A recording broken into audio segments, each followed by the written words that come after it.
Bonjour à tous, et voici une vidéo sur le slash data. Cette commande permet de modifier n'importe quelle donnée NBT d'une entité, sauf celle d'un joueur. Elle ressemble un peu au slash attributes, sauf qu'avec cette commande, on est beaucoup plus libre. Pour l'utiliser, écrivez slash data.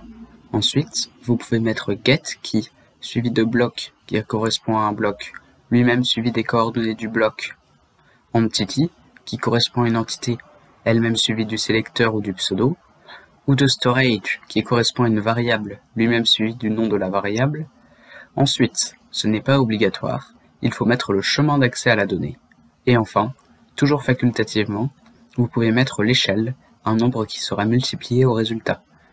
À la place de get, vous pouvez mettre merge, qui est suivi comme pour get de bloc, entity ou storage. Ensuite, il faut mettre le NBT à modifier entre crochets. Sinon, on peut mettre modify qui, suivi comme pour get de bloc, entity ou storage, puis de la donnée à modifier.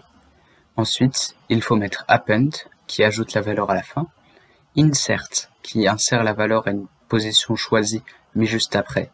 Tous les éléments suivants seront décalés et la valeur doit être comprise entre 0 et la longueur totale. Merge qui fusionne la valeur choisie avec celle d'avant. Prepend qui permet d'ajouter la valeur au début de la liste et de décaler les valeurs. Set qui permet de changer la valeur choisie. Ensuite, il faut mettre from block si la valeur vient d'un bloc, from entity si la valeur vient d'une entité, from storage si la valeur vient d'une variable, ou value si la valeur vient de la commande. Enfin, il faut mettre la valeur qui peut être un nombre ou un NBT.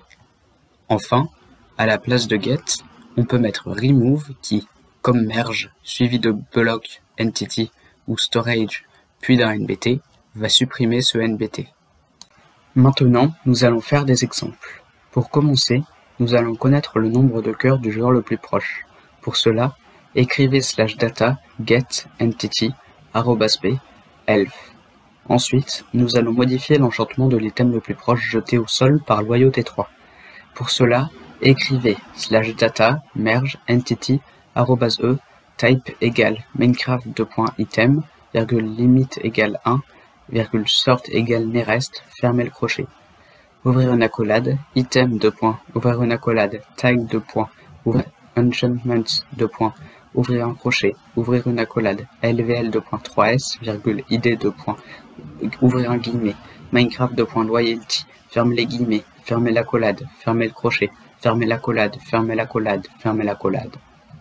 Après, nous allons retirer le conteneur sous nos pieds pour que son deuxième slot soit vide. Pour cela, écrivez slash data remove block tilde 0.5 tilde items, ouvrez un crochet, 1, fermez le crochet.